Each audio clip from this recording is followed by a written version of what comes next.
This is the 10-year anniversary almost of Ron Paul's famous speech on the campus of the University of Michigan when the students started chanting "End the Fed." And that became the title of his book about the Federal Reserve System, which is a very evil organization. It's also very unconstitutional. And it's really the linchpin for the attacks on our civil liberties, the attacks on our economic liberties, and for the welfare state and the corporate welfare, for the warfare state that does so much damage. And so it's really a very, very big issue. So we now have for you, for your viewing pleasure, a really outstanding video, a personalized video that Dr. Ron Paul did and sent to us, and our friend, the great John Irvine, will now play the video. Hello everybody, greetings from Lake Jackson, Texas. Wished I could be with you, but the best I can do is visit with you by this video. But I am delighted to know what's going on up in Michigan and how much excitement there is with Campaign for Liberty. I want to thank Dennis especially for putting this group together and this meeting and getting me involved. But also understand there are a lot of other volunteers involved, and I'd like to mention their names to recognize their efforts. That's Shane Trejo and John and Kathy Irvine, Paul Taros, Vince Cloredy, and Jason Kern, Jason McClanahan, David Lanier, and Glenna Long. Also, our two state leaders, Tony DeMott and David Dugenhofer. So I want to thank everybody for all their efforts. It's been exciting, and this is an exciting year. It's 10 years since we had a little event up in Michigan. I remember it well, and if I were in the crowd today, I would want to ask people to raise their hands for anybody in the crowd that was at the event at the University of Michigan, because it was something that was significant. I had a lot of rallies, but that in particular was remembered because I remember that spontaneously the Federal Reserve issue was brought up, and I knew I knew that was important.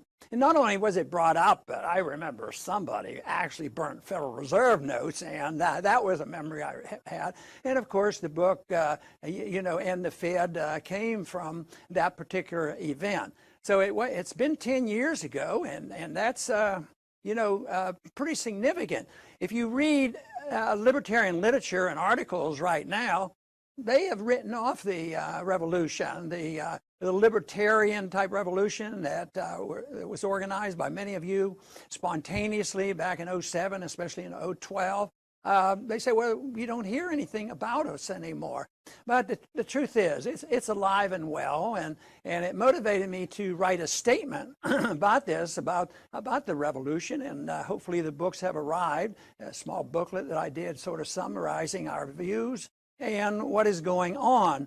And I do want to read the dedication to this book because it's more or less to people like you in this audience. And this, of course, is the booklet, and it's the revolution at 10 years. And that, to me, is significant. I think we're doing much better than anybody would lead us to believe, and we're actually getting attacked by our so-called friends. So that means we're doing well when they have to go out of their way to attack us. This book is for all the supporters and contributors to the events of 2008 and 2012, and to those who continue in our struggle. Your generosity and your dedication in the cause of liberty is a true inspiration, to me in particular. So anytime I went out and had these rallies and met with so many young people, it was something that inspired me and kept me more involved. In the last few weeks, a lot of people were asking me about how things are going in Texas, because I think that most people realized that Lake Jackson was in the eye of the storm. Not the main storm of the hurricane as much as the water. The water poured down, and I was isolated for 6 days in my house. Unfortunately, I had built the house high enough, but the house didn't get washed away, but others did around me. But we're recovering now, and the grass is greener than ever, and we're recuperating in spite of the government sometimes getting in our way.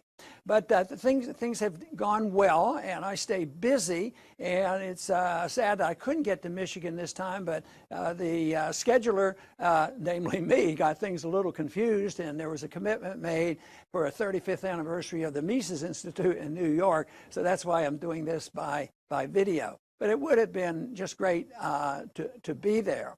But the one thing is that the big issue that was talked about in that session at the University of Michigan was the money issue. The money issue inspired me to talk about economics a long, long time ago, even before I went into Congress. But it is a vital issue. It's not the most important issue. The most important issue is the understanding of personal liberty and why the defense of liberty is the sole purpose of government, not all of this running our lives and running the economy and policing the world, because in liberty is where the solutions come. And yet it is the Federal Reserve that finances this, deceives people. It's a form of taxation. It's a form of economic mischief and regulation. But it's coming to an end, and that's good news because we have been lining up the individuals to understand the issues, and come up with an answer when this whole system comes apart. I'm also delighted when I hear about the state organizations getting involved in state legislation, dealing with the Fed, because the Constitution is very clear. The states can only use gold and silver as legal tender. No other fiat currencies actually is legal, and not even government fiat currency. So it is an issue.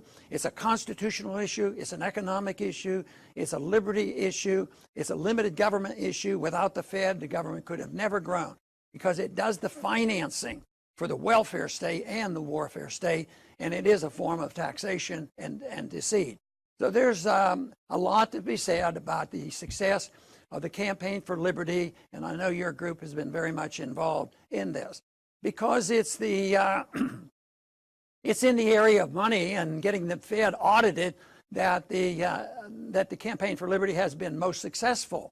And that has been that we've had several votes in Congress. We had a couple when I was there, and it's still alive and well. But we still need to keep at it because the numbers are changing, and we were hoping this new administration would be helpful, but I don't think that's going to be the case. So the solution always has to come from the grassroots anyway. The people have to speak out. That, of course, is what we expected from the revolution 10 years ago, that we were well on our way, and we continue to be. But also the revolution itself has changed a bit, because at the beginning it was done by the supporters who spontaneously brought this about, not only in Michigan in September, but also October, I guess it was, but it was also the September 16th anniversary of the Boston Tea Party, when there was a spontaneous rally around the country where we broke all kinds of records in fundraising. Well, that got people's attention. All of a sudden, people, what is going on here?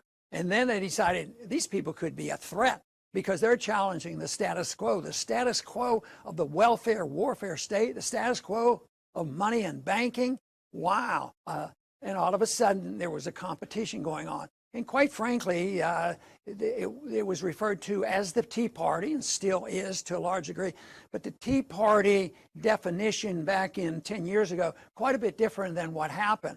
Because when they saw the success of the Tea Party, the politicians came in and wanted to capture it, and that is what happened. It was sort of morphed into part of the Republican Party in a way. Of course, the so-called Tea Party people, some of them that had modified their positions, actually were in a camp with Trump in hope that he would carry this on. But excuse me. But the changes that were made were carried on, and now it has been greatly weakened. But there's no doubt in my mind that there's a lot of good things going on. And a lot of organizations, they persist. And we have to remember that ideas have consequences. Good ideas have good consequences. Ideas cannot be stopped. They cannot be stopped by armies, nor by propaganda, nor by the deep state. So that is why we work in the area of ideas, but in political action. So I've been working in both. I would say educating people with the subject of the Federal Reserve and sound money was done by the fact that I was involved in politics. But just to be in politics for the sake of politics encourages people to say, well, how am I successful? oh, I have to be a committee chairman, I have to participate, I have to be in leadership, and I have to compromise and get along with the opposition. And why not have more bipartisanship? Of course, I argue there's too much bipartisanship because, unfortunately, both leaderships in both party and others, even including many in the new administration, are actually one and the same. They support the Federal Reserve, they support welfareism, they support deficit, they support the wars, they support the militarism. So they fight and fume. But I think to get along with other people and not give up any of your principles, you work with coalitions. If you can find a principled liberal that believes in less war and civil liberties, you should work with them. Right now, I think, they're saying the Republican Party is in difficulty, and maybe so, but I think the other party's in big difficulty too. When can you find a progressive Democrat who's against the wars and who's for true civil liberties? So they don't stand for much either. But I can say that for most of the people I knew in Washington. But when I leave Washington and come out and visit with groups like yours, I get energized. I love it. I get encouraged by this. And that's why I want to encourage you and thank you. Thank you for the support that you've given the Liberty Movement. Thank you for the support you have directed toward me and to what I've been trying to do, but also for the people who care about liberty. You need to stay involved. And so often when I go to meetings like this, people will say, what should I do? What should I do? Tell me what I should do. And my answer is figure out what you have to do. Everybody has a job. You know the answers. If you know the philosophy, you know it's an ideological thing. How are you going to spread the message? And everybody has different ways. People are very creative, and that's the thing. Some people say, well, I have to run for Congress. Not necessarily. You might just help somebody. But you might have another method. You might write books. You might be a teacher. You might be involved in a internet program. Who knows what you will do? But if you come to the realization that something has to be done, you got to do something. Because I think there's greater moral responsibility on people who have discovered the truth about what's going on in this country to change things. Because for the most part, it's only that 6 or 8% who are ideological, who know what's going on and they want to see the changes that are important. The large number of people are followers, and if they think it's in their best interest to vote themselves largesse, they will. If the financial industry think it's best that they get contracts from the government, they will. But eventually, they have to realize that everybody is better off if they have liberty on their side. Working for the cause of liberty is the answer to so many of our problems. It doesn't solve all the problems. It doesn't solve the moral problems and the violence that still could occur, but it would certainly solve the problems of this insanity in our economic system of deficits don't matter, spending is fine, and wars are okay, and you need paper money, all that stuff. That has to be rejected, and it has to be done ideological. And the reason why we live on the edge of great opportunity is this thing is coming down. I think we're in like 1987, 2 years or so before the collapse, of the Soviet system. And the Soviet system disintegrated. Hardly anybody predicted that, if anybody did. But it just fell apart. No violence, no nuclear weapons. It was a totally failed system. And what we have today is a totally failed system. It's going to come apart, offering us a lot of opportunities. But I do want to thank everybody for participating. And those who have been involved with Campaign for Liberty, I am very grateful.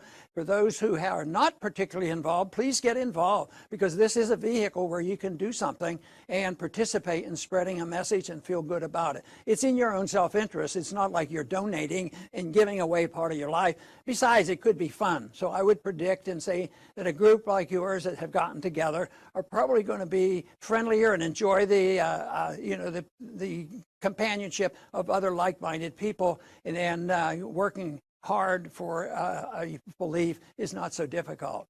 But I want to thank everybody for your efforts, and please stay involved in the Liberty Movement.